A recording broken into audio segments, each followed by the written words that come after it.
Erev Tov. There is a hazy disorientation that comes with the birth of a child. I'm sure many who have raised children remember that first night in the hospital. But for us, unlike with our son Lev, there was an added element to that first fitful sleep. By chance, we had left the television on, and waking up around 3 a.m. half awake, Ayelet and I realized that the 3rd Precinct fire station in Minneapolis was burning to the ground. We both sat up, turning to one another. I don't remember who said it, but I distinctly remember that one of us uttered the words, "It feels like the world is on fire right now." Our observation that night was not new. In fact, the ability to see the world ablaze is at the heart of our ancestor Abraham's origin story. Though there are many legends about why God chose Abraham, one particular story finds Abraham walking down the street and noticing a palace aflame. Where others passed that house without saying a word, Abraham's eyes were opened. "Who is the master of this house?" he asks. God hears the question, and God realizes that Abraham sees the fire. And moreover, he cares about the owner of the home. He cares enough to stop. Quickly, God chooses Abraham to carry forth his nation. Late May was a turning point for America. Many of us already cared about racism before Amy Cooper weaponized the police after being asked to leash her dog. Many of us cared before George Floyd was murdered in a modern-day display of the banality of evil. Yet for me, and I imagine for you, my eyes were opened to the magnitude of the problem. Suddenly, the smoldering palace was set afire. We began to see that to be black in this country is to live in a perpetually burning house. And in its light, that fire has shed light on the wicked underbelly of this nation. Slavery is our country's original sin, and today we are still feeling its effect in subtle and overt manifestations of racism in our country. Racism is the reason for our broken policing system. It is inherent in school policies that keep kids segregated and voting laws that discourage minorities from entering the polls. Historically, redlining was banned 50 years ago, but it created a culture where there are white neighborhoods and black neighborhoods, where some families struggle to get out of poverty while others are born into wealth, where education is bifurcated. There's a myth in the Jewish community that we understand. I was raised with stories of Jews marching alongside Martin Luther King Jr. during the Civil Rights Movement. Every one of these stories happened. Rabbi Abraham Joshua Heschel was a friend of Martin Luther King, and he famously explained that when he marched in Selma, quote, "It was as if my feet were praying."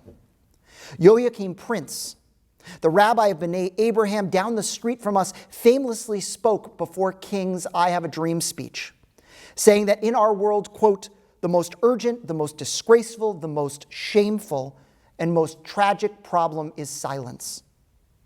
In 1964, 17 rabbis went down to St. Augusta to protest segregation, and they were arrested. Their letter from jail, written at 3 a.m. on the back of a mimeographed report of assaults from the KKK, is one of the most important documents in American history. And we can't forget that our own Religious Action Center of Reform Judaism, located in Washington, D.C., was the place where major parts of the Voting Rights Act and the Civil Rights Act of the 1960s were penned. But the 1960s was long ago, and we have to stop relying on this history as proof that we take racism seriously. I thought I took it seriously until December happened.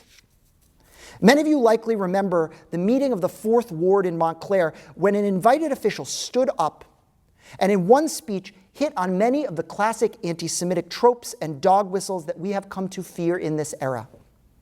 I don't want to get into detail about this saga, in part because that is not what this sermon is about, but also because we've since met with that individual and we've reconciled with him, we've engaged in dialogue, we've educated him about anti-Semitism, and we've accepted his apology. What I do want to talk about is another meeting that came out of this crisis. Knowing that the individual who spoke at the meeting was black, and that it happened on the same week as the attacks at Chabad in Muncie, which culminated a week of racial tensions in Brooklyn between the wider African-American community and Jewish community. The mayor called African-American leaders and Jewish leaders from Greater Montclair to dialogue. It was in part an effort to quell any notion that these tensions exist here, and I joined enthusiastically. And though we worked to educate our fellow clergy about the subtleties of anti-Semitism, I quickly found that I had even more to learn about racism. The first thing that was clear from walking into that room was that I was walking into a sea of strangers. In the year and a half that I had been living here as your rabbi, I had come to know many of the white Christian clergy well in town. But other than a few acquaintances, this group of African-American clergy were strangers to me. We had no history and no trust. We lacked a relationship that would help us have the really hard conversations. Much of this stems from the fact, and you may not realize it, that there is an interfaith clergy association and a separate African-American clergy Christian association that meets independently in Montclair. Over the course of our meeting, I realized that if we expected this group of clergy to show up for the Jewish community in times of crisis, we needed to do the same for them. This is self-evident, but the reason we hadn't fought the racism inherent in our town with anywhere near the energy that we fight anti-Semitism is because we have grown used to seeing the palace on fire. We virtually ignore it. It disappears amidst other crises in our landscape. Racism is a many-tentacled monster. That's what makes it so dangerous and so persistent. These leaders spoke passionately about how their congregations were being forced out by gentrification in Montclair and skyrocketing rents, how there was a glut of affordable housing. They bemoaned the fact that in the predominantly black Fourth Ward neighborhood, we find a food desert, and that some in Montclair care more about the preservation of some historic building than ensuring that their parishioners have access to easy food. They spoke about run-ins that their loved ones had with police and how the town seemed to give lip service to the achievement gap in school and did not take meaningful steps to correct it. Eventually, we chose to work on housing together, as much to move the ball forward on the issue as to begin to find a relationship in one another, a relationship that you can only gain when you are working together in the trenches. More than anything else, these conversations showed just how far we have to go. Once you realize that the palace is burning, you must not ignore it. Our job is to figure out how to be part of the solution. Tonight, I want to propose 3 directions that our community must take to make meaningful change. The first thing that we need to do is educate ourselves on the myriad of ways that racism manifests in our society. After George Floyd, many thought leaders put together a list of books, documentaries, and movies that touch on race. Whether you've read them or not, you cannot ignore their impact. If we were here in person, I would have had you raise your hand if you read, for example, or seen Just Mercy by Brian Stevenson, or spent time wrestling with How to Be an Anti-Racist by Ibram X. Kendi, or screened the award-winning documentary 13th. If you haven't, you should. And if you have, you should find people to talk to about these things. We will work here at the synagogue to provide avenues for you to do just that. But one's education should also be diverse. Don't just read about racism. If you only focus on the negatives of a culture, it paints them as the victims. Instead, to understand the Black experience, see the sublime creations. Read Toni Morrison or Langston Hughes. Watch films by Jordan Peele or Steve McQueen. Empathy and understanding are the fuel behind any great allyship. If we are going to be a voice for change, standing against racism, we need to understand how it works, our role in it, and what must be done to deal with it. However, these books and movies, while an important first step, cannot be the end product. Our ancient rabbis teach us that learning should always lead to action. Yet finding the right action isn't always easy. There is no question that broad-based coalitions effect change better than singular groups do. And as a Jewish community, we are poised to be allies in those partnerships. I'm going to say something that Jews don't allow ourselves to say enough. We are privileged that over our time here in America, the Jewish community has found a voice that the rest of society will listen to. We should celebrate that, but also use it.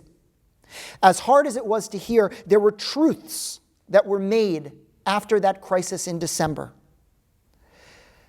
That when one spoke ill of the Jewish community at one meeting, we immediately got calls from our mayor and our congresswoman.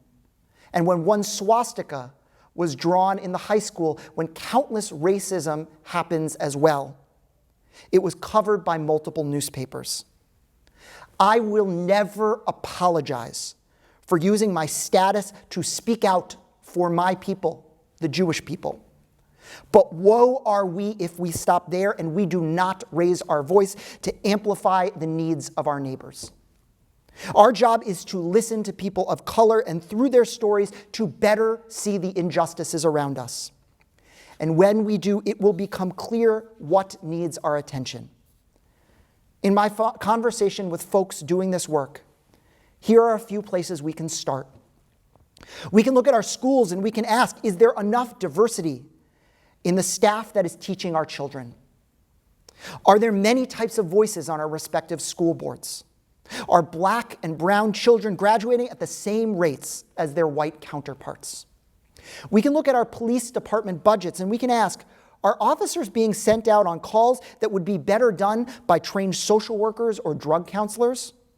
Are Black or brown people stopped for traffic violations at the same rate as their white counterparts?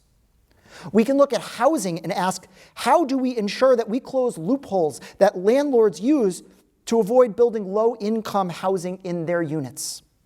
How do we keep a middle-class family who has lived in an apartment for 30 years from enduring rent 30 to 40% increase year over year? Some of this happens here, some of it doesn't, but we should keep asking these questions. There are people working on these issues, and our job isn't to tackle them alone, but rather to add our voice to the chorus calling out for change. And that's where our community comes in. Through educating ourselves and building relationships, we can have a sense of where our voice might best be used. A number of months ago, our community was integral in passing driver's licenses for undocumented immigrants. As luck would have it, one of the deciding votes in our state Senate was our own Nia Gill, and our pressure helped ensure that she would vote for this bill. But we didn't come to the issue of driver's licenses in a vacuum.